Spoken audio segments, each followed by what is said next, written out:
Ang kinakatakot ko lang po ay baka may dala po yung ano at nagkakaluskos po ay may matalim na bagay pong dala. Iniwan po siya ditong ebidensya. Ito po. Giba yung ano nila, yung bakod nila. Giba na. Dito dumaan yun. Opo, tapos nung manok naman po namin, nakatagkal na po yung tali. Natakot talaga ako at gawa ng bakod namin biglang sinira. Good day sa lahat ng manonood natin dito sa ating Facebook page at sa ating YouTube channel. Sa lahat nga pala na hindi pa nakasubscribe, isubscribe nyo na po ang Marcos TV channel natin para naman mag 200,000 subscribers na tayo dyan. At ngayong araw, ayan, nandito kami kala Tatay Budoy, kala Mark at kay Nanay Glyza para kamustahin natin sila ulit. Kasi nga, since wala dito si Tatay Budoy, walang padre de pamilya dito, ay kailangan kahit paano makasupport din tayo sa kanila kasi mas kailangan nila ngayon ng gagabay kasi nga wala si Tatay Budoy. Kaya tara po, bisitahin natin sila ngayon at kamustahin. Dami langgam talaga oh. Mark, kamusta? Okay naman? Opo. O kamusta yung ano nyo? Kamusta yung pagtatrabaho mo? Wala pa nga rin pong pera ngayon. Hindi ka nagtrabaho ngayon? Hindi po. Kumusta? Wala naman na kayong ano, Nanay Glyza? Wala nang anumang kuwain na pera doon sa pinagtatrabahuhan ninyo? Wala na po. Wala naman na? Si Tutoy lang po ang meron. 90 pesos. May 90 pesos ka pang kukunin. Opo. Pero yung kay Tatay Budoy, lahat naman nakuha na yun. Opo. Maiba pala ako. Kamusta si Tatay Budoy sa pinagtatrabahuhan niya? Po, maigi naman po doon. Malakas-lakas di pong kita pag naulan po minsan. Pinakamahina dyan niya pong kinikita mga 400. 400 pesos? Opo. Kapag yun na yung pinakamahina niyang kinikita? Opo. Ibig sabihin pala, mga kababayan, goods na goods yung trabaho ngayon ni Tatay Budoy. Kumpara dito, di ba? Dito kasi si Tatay Budoy, kumikita lang siya dito ng 100. magkano na, Nanay? 100 pesos. 50 pesos, di ba?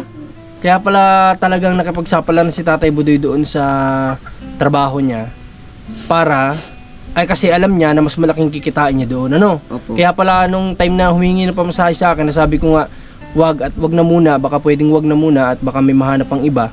Ayaw niya talaga, gusto niya talaga pupunta doon. Yun pala yung reason kasi alam niya na doon siya mas kikita ng malaki. So goods yun. Kailan daw siya uuwi? Mga bukas daw po. Bukas? Opo, dun po ang sabi ay. Uuwi siya dito bukas? Opo. Okay. Ano ba yung pag-uusap niyo Nanay Glyza ni Tatay Budoy? Every ano ba talaga dapat yung pag-uwi niya? Ang pinag-usapan po natin kung anong araw siya uuwi. Wala man siyang sinabi, basta susulpot na lang daw siya dito. Susulpot naman daw siya dito. Okay, so wala pala si Tatay. Kala ko kasi ang sabi ni Tatay Budoy every Saturday. Wala. Ilang araw, ilang linggo na rin wala siya dito eh. Ilang linggo na rin wala, ano? Oh, maiba pala ako. Mark, dito ka sa tabi ng mama mo. Yan, dali mo ito. Oh, maiba pala ako. Kamusta kayong dalawa dito nang wala si Tatay Budoy, Mark? Nung isang gabi nga po, pinasok po kami dito eh. Hindi ko po alam kung anong hasip niya po dito. Manok pa o yung mga bisikleta o yung anong gamit po namin dito. Kaso hindi po rin namin nakilala nun ay. Ano yan? Kailan yan, Mark, nangyaring pinasok kayo dito sa bahay ninyo? Mga nung isang gabi pa po. Yung isang gabi? Opo. Ay ang kinakatakot ko lang po ay baka may dala po yung ano at nagkakaluskos po ay may matalim na bagay pong dala ay mahirap na po baga. Okay. Paano si Nanay Glyza? Alam ni Nanay Glyza yun? Gising Opo. si Nanay Glyza. Ano yung gabi, araw o ano? Gabi po. Opo, yung hating gabi na po baga. Ibig sabihin, hindi nyo kita yung tao kasi hating gabi. Opo. Naku, Po, pati yung buwan. walang buwan. Ito yung delikado dito. Pero sinabihan ko si mama, huwag kang lalabas mama hanggat maaari. Ay, ganun. Ito yung iniisip ko na kapag wala si Tatay Budoy dito, walang lalaki.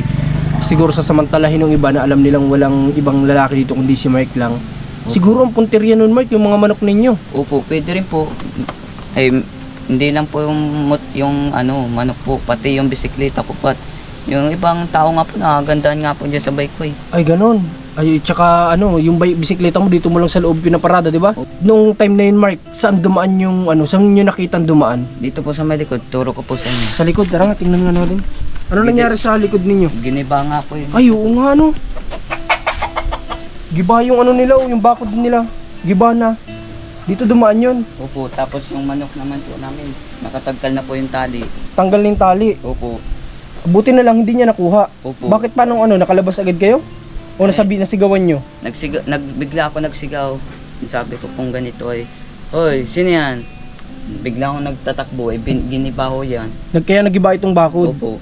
Grabe, delikado pala ito dito sila may kapag gantong walang lalaki dito. O kaya ang pwedeng gawin natin dito. Buti na lang walang nabawas sa manok nyo. Wala naman po. Wala naman. Paano yun? Paano nangyari na nakita mo siya na na medyo may patalim na Naramdaman ko po at may iniwan po siya ditong ebidensya. Ito po. Ito? Opo. Yung damit na yan, nakadulit tupad po siya. Ay, Iniwan po grabe. Ito ang ebidensya na naiwan niya. Opo. Grabe ito.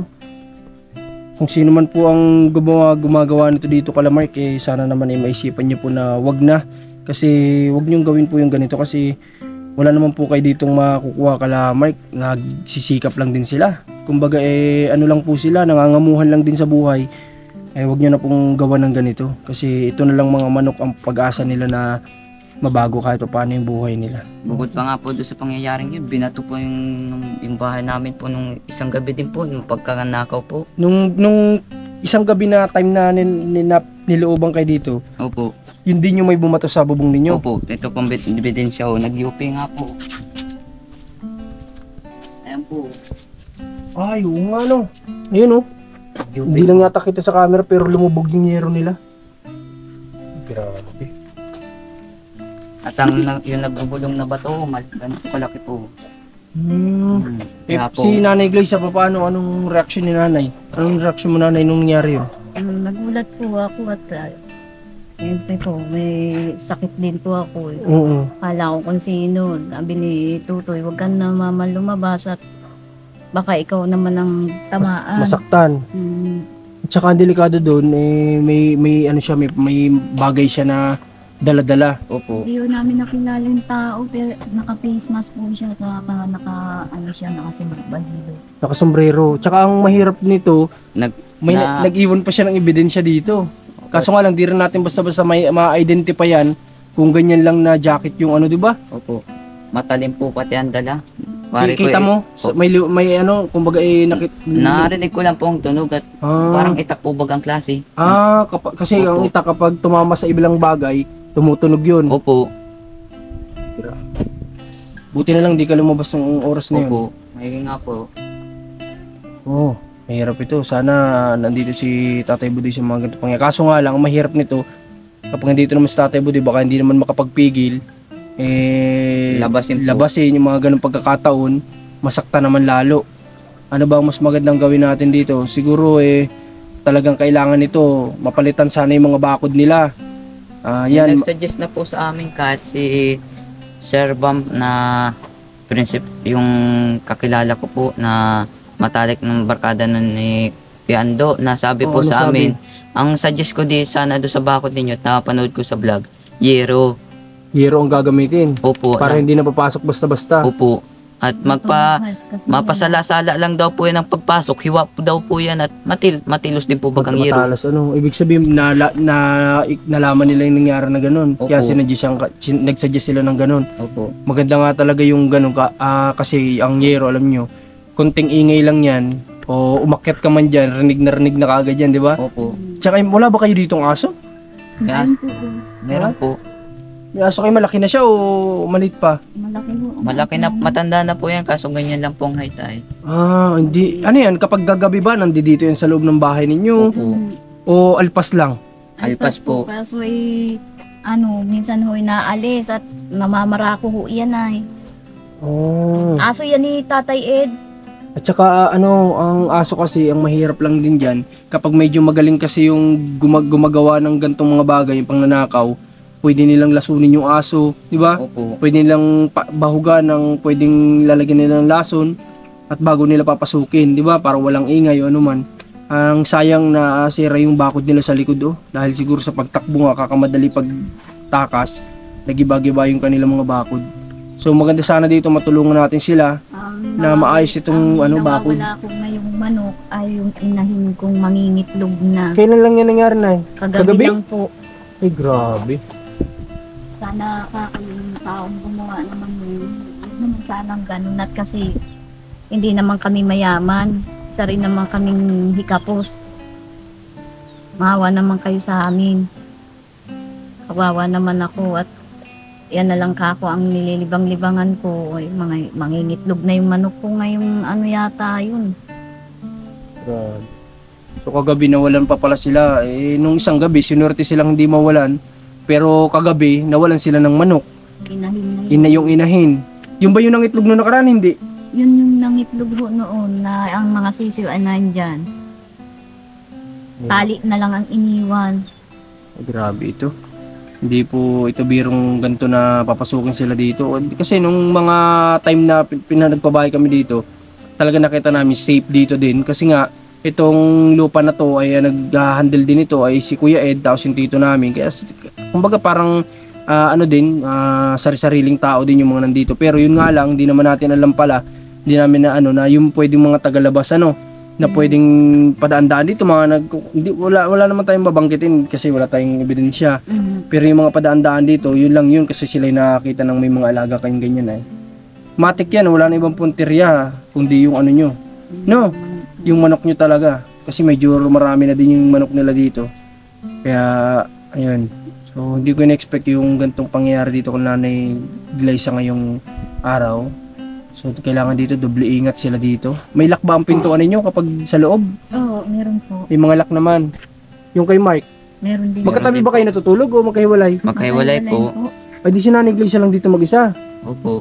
Doon po doon ako sa kabila. Si Mark dito. Oh, tama Kaya yun. madaling makarinig si Tutoy. Ay. Parang tulog manok din po ang klase ko at matutulog po ko ng minsan alas maybe gising ko alauna pa lang po gising na ako. Gising ka na. Opo. Minsan nga po kahit hindi ako napapagising ay napatayo na lang po ako. Pero nung nandito Mark si Tatay Budi, wala naman nangyaring ganyan. Wala man. Wala naman. Talagang alam nila kabisado nila na wala si Tatay Budoy. Sinasamantala nila. Oo. Yeah. Okay, so ang nakikita ko lang dito yung solusyon nga, dapat matulungan natin sila na maayos itong mga bakod nila. Kung sino po ang willing dyan na tulungan tayo, mag-message lang kayo sa Marcos TV channel. Tulungan natin sila na maging safe, mas maging safe sila dito lalo na't wala si Tatay Budoy. Kasi hindi natin mapipigilan si Tatay Budoy, nagsusumikap din yung tao, ayaw niyang umasa lang sa binibigay, gusto niya talaga magsikap din kasi sanay sila ng ganun na simula't simula wala silang inasahan. Talagang nakilala ko sila, nagsisikap, nagtatrabaho, pati si Mike. Kaya sanay po sila na hindi umaasa sa tao sa binibigay lang. So hindi natin mapipigilan yung si Tatay Budoy na magtrabaho kung saan niya gusto magtrabaho. Ang kailangan solusyon nandito ay yun nga na mapaayos itong kanilang bakod kasi ito yung pinagawa natin dito parang ano lang kasi to, napaka-light lang talaga, kawayan lang naman talaga to. Yan, makita nyo naman, gawa lang sa kawayan yung bakod nila. At saka kasi yung mga alaga nilang manok, ayun yung iniisip din natin na pwedeng mag-meet siya talaga ng pwedeng ikapahamak nila kasi nga pag-iinteresan ng tao yan. Okay, so ngayong araw Nanay Glyza, sana wish ko lang matulungan namin kayo dito. At may dala muna kami ngayong pasalubong para sa inyo. Yan, kunin ni Rans yung dala naming pasalubong. At buti na lang, inopen nyo po sa amin ito, Mark, ano? Opo. Buti inopen nyo sa amin yung ganitong bagay. Malaman din po Ano yung napag-usapan nyo na sasabihin nyo sa amin o ano? napag-usapan din po namin. Tama lang yun. Okay. So may dala ako dito mga groceries. Ay! Mga groceries dito. Okay. Kayo na munang bahala, ha? Opo. At bigas, meron pa kayo, yung dala namin nakaraan, meron pa naman. Meron pa naman po. Okay. Basta, Ano po sana ako ng kahit hindi naman doon. ay, may sakit ka ba Nanay Glyza? Oo. Ito yung labi lang ako nilalagnat eh. Wala na talaga akong pambilin lang. Hayaan mo Nanay at bigyan natin si Nanay ng pera para makabili ng Mark, bibilang mo si mama mo ng bibigyan kita ng pambili ha. Bilan mo siya ng gamot. Opo. Lahat may sakit na si Nanay, tapos ganito pa yung nangyayari sa kanila. Grabe. Paano Mike, yung pag-handle mo kay mama mo na ikaw lang? Kayang-kaya ko naman po. Kaya naman. Opo. Kasi magiging tatay din naman po ko pagdating ng panahon po ay. Kumbaga at least kapag dumating yung sanay ka na ano. Opo. Kasi wala namang pinag-iba sa asawa, ang magulang babae din, di ba? Opo. Sabi nga kung magaling ka magmahal sa nanay mo, ganun din ang pagmamahal mo sa asawa mo. Opo. No? Okay, so si Nanay Glaze ay may mga kababayan ngayon, may sakit. Ang inaano ko lang yun nga, may sakit na tapos siyempre magkakaroon pa ng trauma o takot sa ganitong pangyayari. Kaya mag-comment kayo sa baba, sa comment section kung ano yung magandang gawin pa natin dito na mas magiging ligtas sila Nanay Glaze dito sa lupa na ito. Natakot talaga ako ng isang gabi. Ano po yung nanay? Natakot talaga ako at gawa ng bakod namin biglang sinira. Wasak na wasak talaga. Pero wala naman kayong pinag-reportan nito na iba. Wala Ano po. nga po. Kasi hindi naman din namin Makilala. Oo, Wala at namang naka-face mask po siya. nakasombrero pa. Tago talaga ang mukha. Pero may naiwan siyang ebidensya na naandyan sa likod. Yung damit na yon. Yung isa hindi ko nakilala talaga. At nagtatakbo siya. Ilan ba sila? Dalawa. Dalawa? Dalawa Opo. na po sila. Masisira nga talaga yung bakod pag dalawa tumakbo dyan. Kasi tutulak lang nila yan ng sabay, sira talaga yun kasi late lang talaga yung bakod nila dito. Ano lang, gawa lang sa Kahoy po. kawayan at kahoy. Tapos medyo matagal na rin yan, di ba? Grabe. Kaya itong ano na ito, sino man po ang may-ari nito, kunin nyo na dito kailangan Glaze, kunin mo na. At huwag mo na po ito sanang ulitin kasi sayang naman yung dulit tupad mo. Kapag nagkaroon ng dulit tupad, wala ka ng uniforme, di ba? Ano po, sana wag niyong gawin dito kay Nanay Glaze yun kasi kawawa na nga sila dito tapos gagawin pa natin ng mga ganyang bagay. Ito, pakita ko sa inyo dito. Dibag-dibag yung ano nila ba? Tumba sira yung bako dahil sa pagtakbo siguro ng magnanakaw, nataranta na siguro. Dahil nga narinig daw ni Mike, sinasigawan ni Mike. Ayun, nagtatakbo na siguro. Ito, malawak kasi dito sa likod. Marami sila dito pwedeng lusutan. Kaya wala, makakatakas talaga sila. At saka bata lang si Mike, ano ba naman magagawa ni Mike kung dalawang tao pa naman yun nandun. Okay.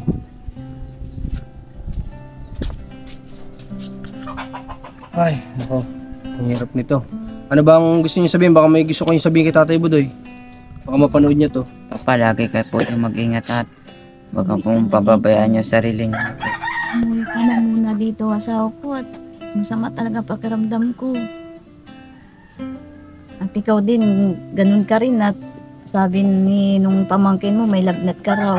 Sige ang pangalakal mo, sige ang ano mo dyan sa pinupuntahan mo ay hirap na at ikaw ay nasa edad na rin katulad ko.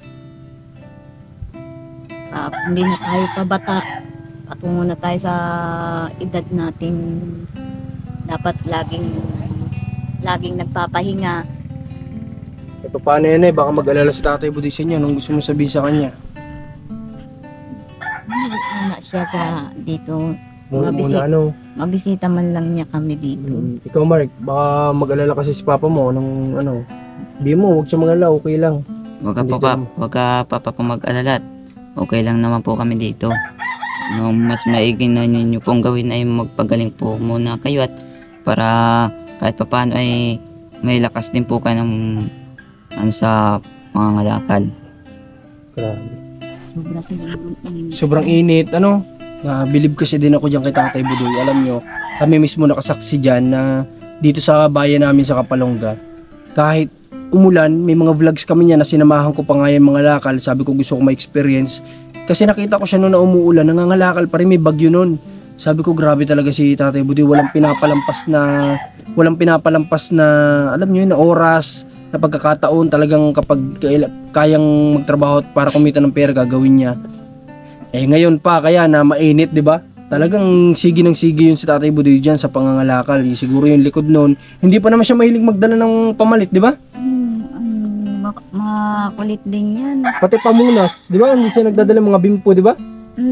Lagi ko yung pinagdadala. Sabi ko magdala ka ako ng bimpo. Ay, huwag na asawa ko. Abala lang yun sa Oo, yun yung ano niya. Tapos kapag umulan, ayaw din magkaputi, 'di ba? andyan yung kaputi. Sabi ko ngayon magdala ng kaputi at baka kako biglang umulan ay mabasa. O ganyan kasi si Tatay Budoy. Hindi siya sanay ng, alam niyo yung parang may iba pa siyang iintindihin, yung may makakailang sa kanya sa trabaho niya na pangangalakal. Ayun yung ayaw niya. Okay. So ngayon nanay, bibigyan ko si Mark ng pera para pupunta sa sentro ha. Bibili ng gamot. Ano? Okay. So sa ngayon ay salamat sa lahat ng manunood nito. At sa lahat ng gusto pong magpaabot ng tulong din dito kala Mark para sa kanilang kaligtasan o safety dito, ay mag-message po kayo sa Marcos TV channel ulit.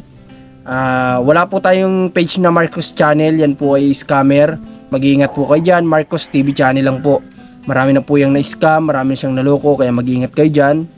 Sa mga gusto nagpapaabot ng tulong, mag-ingat po kayo kasi baka masayang yung mga gusto nyong ipaabot na tulong sa amin, sa mga tinutulungan namin. Mag-ingat po kayo. Ayan ay reminder ko lang po yan. Okay, sa ngayon ay dito muna namin tatapusin yung vlog namin, update kay Nanay Gleisa dahil may sakit nga si nanay. At yung nalaman natin ngayon ay hindi biro, no, delikado talaga kasi pwedeng buhay nila yung kasalalay dito.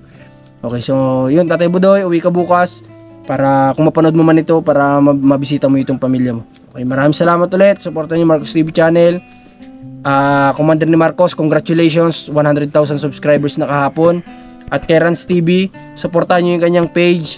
Although wala pa masyadong upload pero mali natin soon magkaroon na din ng uploads yan.